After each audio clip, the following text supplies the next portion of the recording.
première chose qui m'a vraiment surprise, c'est que... Parce que pendant tous ces traitements, on m'a traité là où j'avais mal. J'avais des rayons, des massages, du fongo, des trucs comme ça, là où j'avais mal. Et M. Avigdor, lui, il s'est attaqué de l'autre côté. À tel point qu'à un certain moment, tout au début, je n'osais pas le lui dire, mais j'avais envie de lui dire, mais c'est pas là que j'ai mal. Parce qu'il allait ailleurs. Mais moi, j'ai rien dit. Et finalement, c'était ça. Il fallait commencer, dans le fond, globalement. Et c'était très drôle. J'ai eu très vite une amélioration. C'est la première fois que j'ai eu une amélioration rapidement et qui continuait, dans le fond, de semaine en semaine. C'était assez étonnant. J'ai tendance à tenir la tête beaucoup plus en avant que j'avais remarqué en passant devant des vitrines. Et je m'imaginais initialement justement que ça allait être des contraintes, que ça allait faire mal ou que ça allait être un travail soutenu, que j'avais des exercices à faire à la maison. Et en fait, c'est pas du tout le cas. Ce que j'ai vécu, c'était une autre façon de percevoir mon corps, puis en quelques mots par rapport à des ouvertures et autres, d'un coup sentir bien et d'adopter immédiatement une nouvelle attitude. Puis du coup, après, on fait sans effort, on constate qu'on a changé. Alors, le Rolfing, c'est une méthode donc, qui est née il y a une 50aine d'années aux États-Unis et qui a pour point d'appui principaux le sens de la gravité et le travail sur les fascias. Alors pourquoi la gravité? Pour une raison assez simple et forte, c'est que nous vivons dans un monde où tout varie, la température, la lumière, les sensations, et la gravité, c'est la seule constante. Donc finalement, c'est peut-être le seul repère constant qui me permet de m'organiser avec une sécurité forte. Ce que j'ai trouvé d'intéressant, c'est le fait qu'il ait cherché presque dans le haut du dos pour rectifier par exemple dans les pieds. Donc tous les os sont reliés par un point commun. Et puis j'ai ressenti ça comme un puzzle en fait un peu. S'il y a une pièce qui n'est pas à son endroit, ben ça peut tout dérégler. En général, je suis très tendue quand je fais rien. Et donc, j'espère à ce niveau-là déjà être un peu plus relax avec mon corps. Et puis, si ça peut, j'aimerais bien en fait que je puisse améliorer ma posture en général en fait. J'en ai déjà entendu parler via la danse aussi. Et c'est quelque chose de conseillé pour les danseurs. Donc, si ça peut m'aider autant dans la danse que dans la vie de tous les jours, j'aimerais bien. Si vous regardez de dos, vous voyez que le thorax, il est légèrement positionné sur la droite, comme ça. Et puis que son poids repose sur le pied droit. Alors ce qu'on voit sur ce profil, c'est qu'il y a un petit conflit d'hyperextension au niveau du genou, et puis que le bassin, dans son rapport avec le thorax, n'est pas en harmonie. Ça fait une petite compression ici au niveau lombaire. Il y a un peu de la peine à aller dans cette direction. Dans cette direction, c'est très bien, c'est très facile.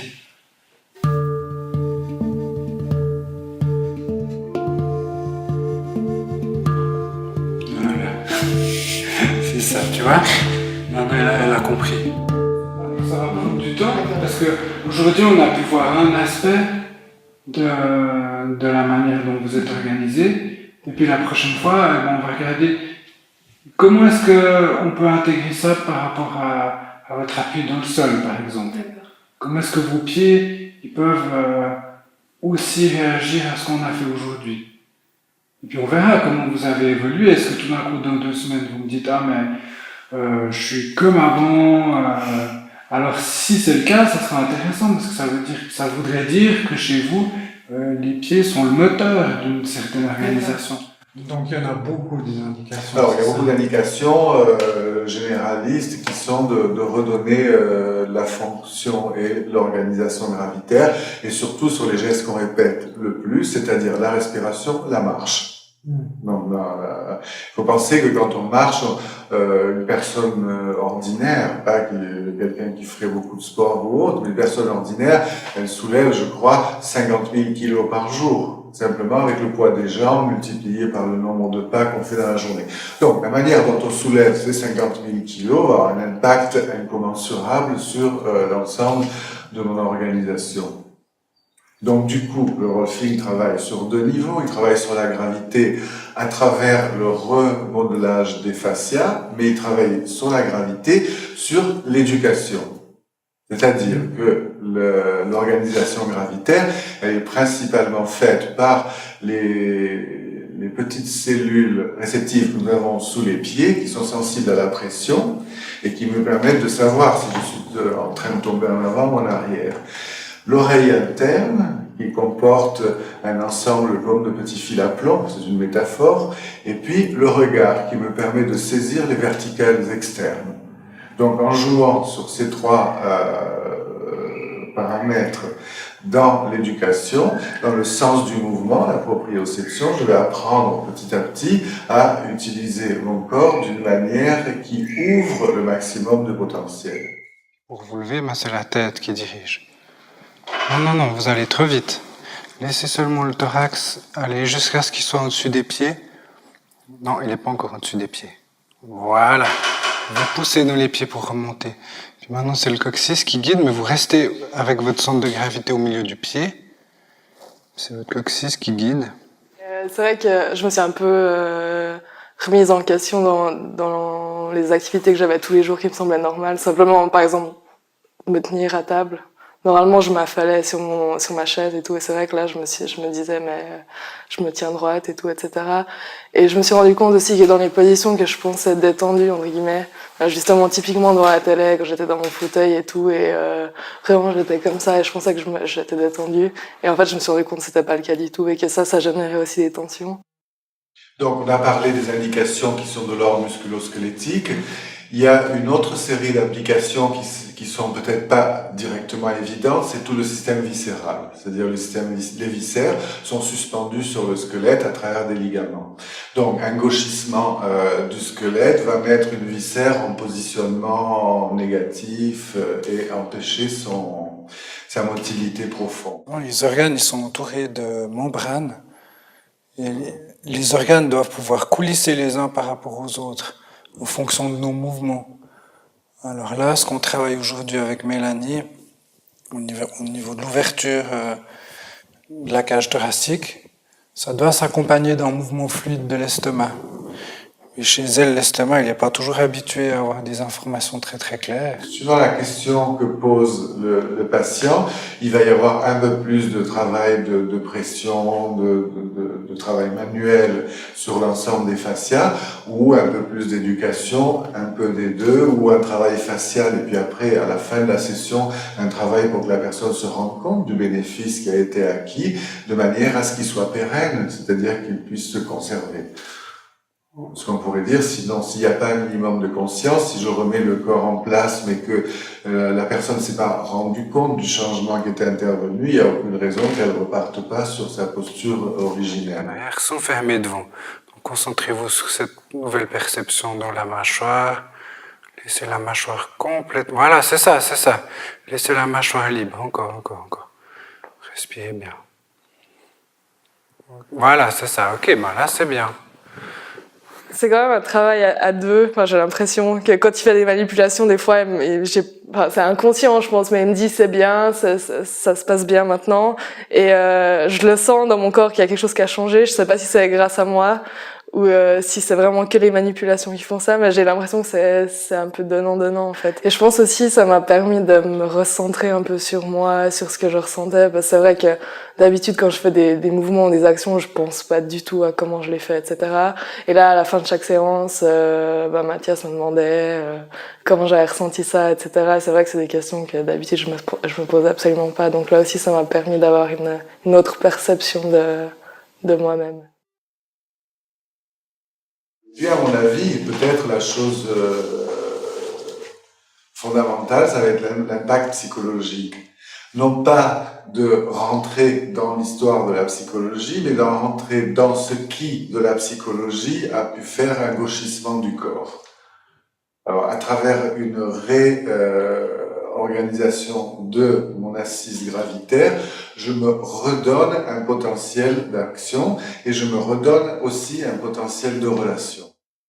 Pour ma part, ça lie beaucoup à l'émotionnel et au relationnel avec les gens parce que je suis obligée de me tenir très droite, d'ouvrir ici et j'ai toujours été plutôt quelqu'un comme ça.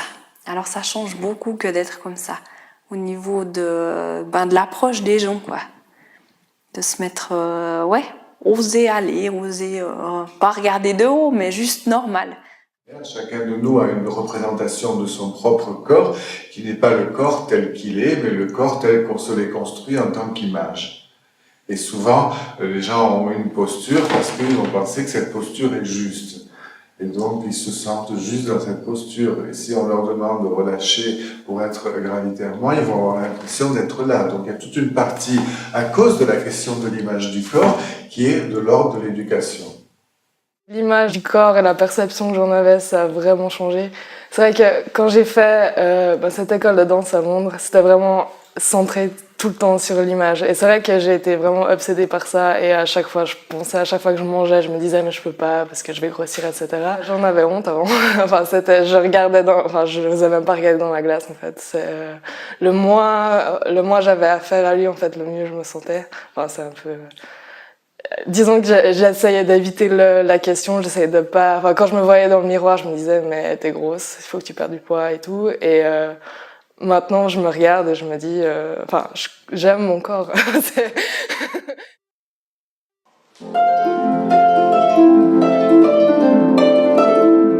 Moi, j'ai des problèmes dans le haut du corps. Et c'est lié certainement à la posture de la harpe, qui est complètement asymétrique. Et c'est aussi un instrument qui est très lourd, donc on a un appui sur l'épaule droite qui fait que certainement on se tord. Et en fait, ces derniers temps, ces douleurs-là sont quand même vraiment amplifiées. Et après ces douleurs, ça me déclenche aussi des migraines ophtalmiques. Alors, un des bienfaits du rolfing pour les musiciens, quand ils font leur séance de rolfing, c'est déjà de faciliter leur posture par rapport à leur instrument, ou en général leur posture gravitaire, mais ensuite c'est de travailler avec eux quand ils sont à leur instrument. Et c'est là qu'on va se rendre compte qu'eux-mêmes vont se rendre compte qu'il y a des tas de choses qu'ils peuvent adapter dans leur manière de s'asseoir, par exemple, de manière à moins de douleur dans les articulations en général, mais aussi ils vont entendre qu'ils produisent un son très différent lorsqu'ils sont dans leur axe gravitaire. Tu sais, quand tu as deux poteaux qui sont appuyés l'un contre l'autre, comme ça, Oui, si tu vas là, il y en a un qui a plus de force que l'autre. Oui. Alors moi, j'aimerais que tu cherches un équilibre entre une orientation dans l'espace où toi, ton vecteur d'organisation, cette fois, il va se passer là, c'est central, t'as ton épaule droite. Pourquoi? Vous allez me dire, mais pourquoi cette indication sur la gravité? Tout simplement parce que quand je bouge, c'est-à-dire quand je respire, quand je suis en train de vous parler maintenant, il y a un pré-mouvement. C'est-à-dire qu'avant que je vous parle ou avant que je lève le bras, il y a un pré-mouvement qui est celui de l'organisation gravitaire. Donc du coup, en travaillant sur l'avant du mouvement mécanique, je touche au plus profond ce qui est le premier temps de l'organisation d'un mouvement. Donc il y a une anticipation dans tous les mouvements, qui est l'ajustage gravitaire. Et souvent, cet ajustage gravitaire, on ne le sent pas, puisque c'est un tout petit mouvement interne, et donc il peut être faillible, ne pas fonctionner correctement, et moi je m'escrime à retrouver la fonction de l'épaule, alors qu'en fait c'est la colonne qui ne portait pas bien, et qui faisait que mon épaule ne pouvait pas être libre, parce que j'avais une espèce de chute de la colonne vertébrale. Et donc chaque fois que je vais travailler, je vais appuyer de plus en plus comme ça, au lieu d'appuyer avec, au contraire, quelque chose qui monte dans ma colonne. Si je fais un geste répétitif de cet ordre-là, ou un geste sportif. Tu construis d'abord ton sacrum. Tu poses. Tu construis ta main, tu construis ton espace à droite. Et voilà, ta main. Et au niveau du sternum encore. Et tu laisses la colonne suspendue. Voilà, c'est ça.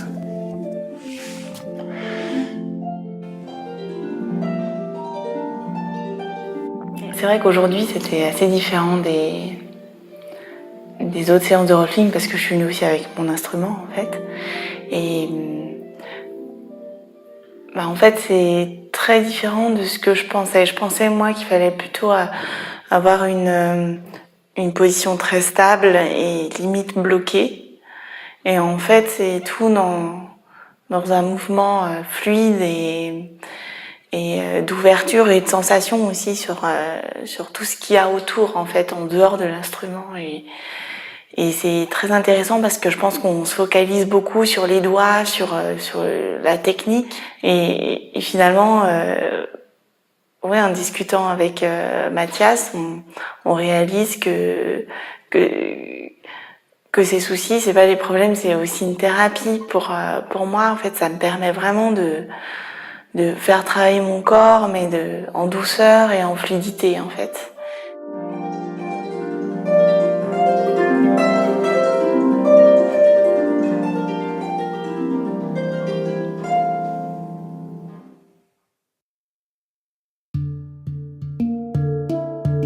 Moi, j'ai particulièrement un problème d'épaule depuis de nombreuses années. Sans être grave, mais être très dérangeant et puis limitant les mouvements et puis l'autonomie même. Puisqu'en fait, les difficultés à faire la cuisine, à transporter des plats ou à bricoler, moi qui aime beaucoup, c'est toujours demander l'aide à quelqu'un pour faire des mouvements qu'on fait simplement. Et moi, personnellement, je trouve plus rigide sur la droite que sur la gauche. Nos tissus sont toujours dans un mouvement. Pas tout petits, mais sont toujours en mouvement. Et quand il y a une crispation, quand il y a une contraction, ce mouvement est souvent stoppé, arrêté, n'existe plus ou limité.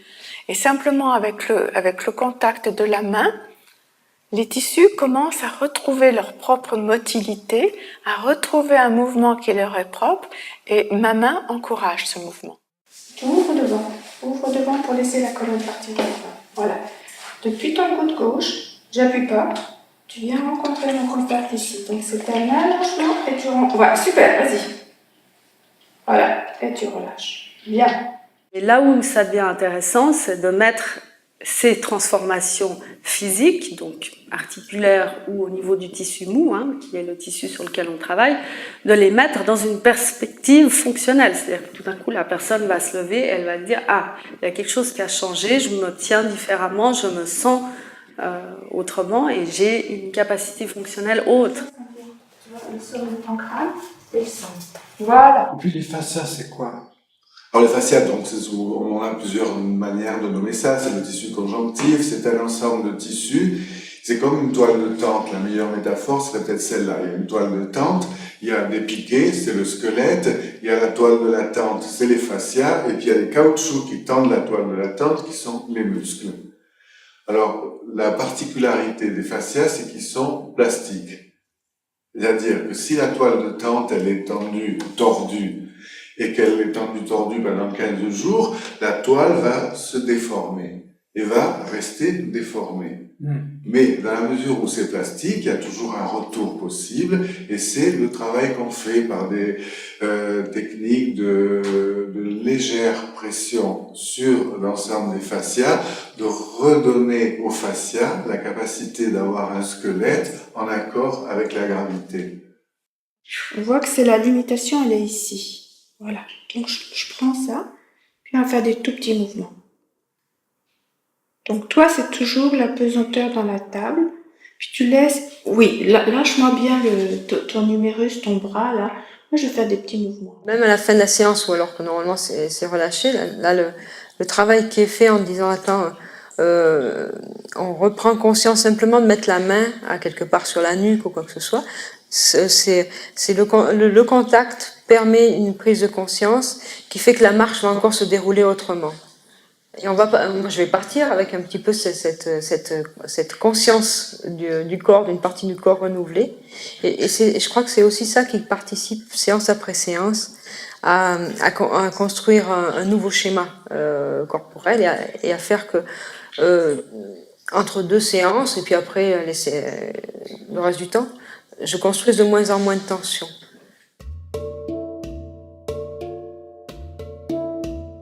Plus les jours avancent, plus j'ai des douleurs Là, j'ai, je sais pas, comme dans des nerfs qui, ça c'est tout nouveau, ça va être de 2-3 jours.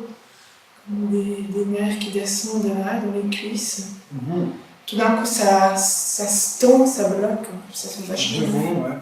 C'est difficile parce que non seulement il y a le bébé, mais en plus il y a une fermeture posturale, une compensation du fait que le thorax est là, elle compense en fermant devant pour pas tomber. Alors que si on l'amenait un petit peu plus en avant, eh ben elle pourrait être plus ouverte. Faire plus d'air. Là, ça fait un peu quand j'expire. Ça fait un peu comme ça, là. Comme ça. Un peu, ça descend, là. Ça descend. Ouais, en contractant un peu, j'ai l'impression. Alors, bien sûr, alors, la respiration, c'est quelque chose qui est, bon, tout le monde conçoit à quel point la respiration est centrale. Elle est centrale au niveau de l'échange gazeux, elle est centrale au niveau de la motilité qu'elle entraîne, elle est centrale au niveau chimique de l'oxygénation. Et donc, effectivement, si vous voulez, par rapport à quelque chose qui serait de l'ordre d'un état dépressif ou quelque chose qui serait là, je veux dire, j'ai une compression des organes à ce niveau-là et je n'ai pas un étayage suffisamment qui me permet de respirer avec une aisance maximale. Vous allez là-bas, avec votre thorax. Le bébé, lui, il va en arrière, mais pas vous. Mon bassin, il pilote. Exactement.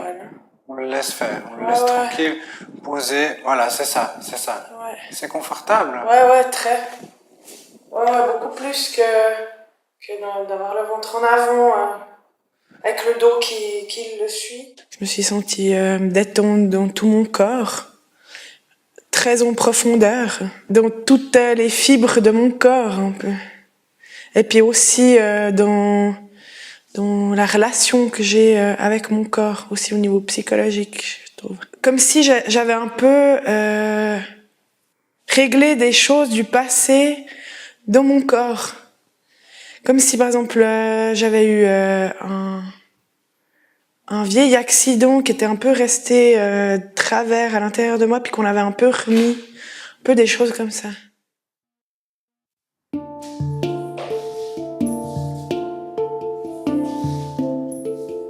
Quels sont les buts que vous vous fixez?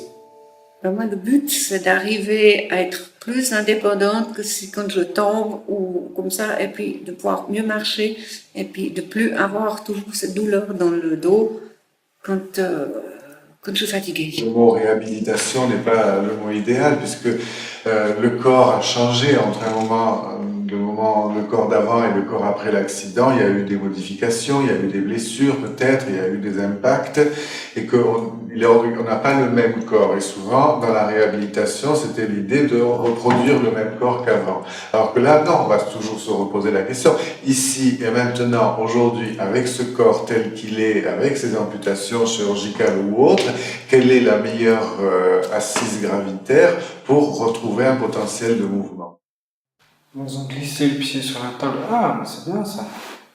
Montez le plus haut possible. Ok, puis pour descendre, vous étirez le talon. Non, pas ici, que le talon. C'est vrai qu'avant, marchant, j'étais quand même vraiment courbée en avant. Et là, maintenant, je me sens plus droite.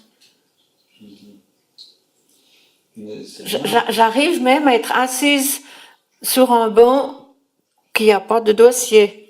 Bon, je vous dirais pas pendant des heures, mais avant, c'était pas possible, parce qu'au moment où je me trouvais sur un banc où il n'y avait pas de dossier, eh ben,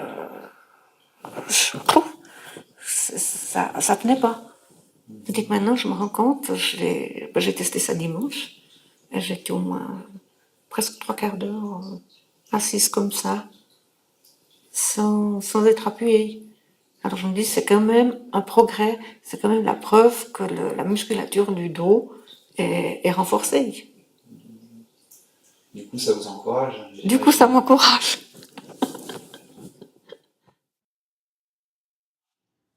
Peut-être la chose personnelle, cette fois-ci, que je pourrais dire le plus important, c'est qu'est-ce qui m'a amené à devenir un rolfeur, c'est d'avoir bénéficié des séances de rolfing. Et j'étais déjà dans l'expertise de la réhabilitation, dans un ensemble donc de techniques de cet ordre. à cette époque-là, mais quelque chose n'était pas intégré en moi. Donc c'était difficile d'être celui qui travaille sur les autres sans avoir à l'intérieur de soi une intégration de ça. Donc ce que m'a amené le Rolfing, en gros, c'est un rassemblement de me sentir rassemblé, en ce sens que quand je bouge et autres, cette constante gravitaire que je peux saisir dans mon propre corps m'a permis d'augmenter ma capacité motrice. Et donc cette capacité motrice, elle m'a donné un bien-être psychologique tellement fort que j'ai voulu arrêter tout ce que je faisais pour devenir rolfeur. Donc honnêtement, si vous voulez, c'est par rapport à un bénéfice personnel que l'histoire a commencé. Et ce bénéfice personnel, j'ai envie d'en faire profiter le maximum de gens.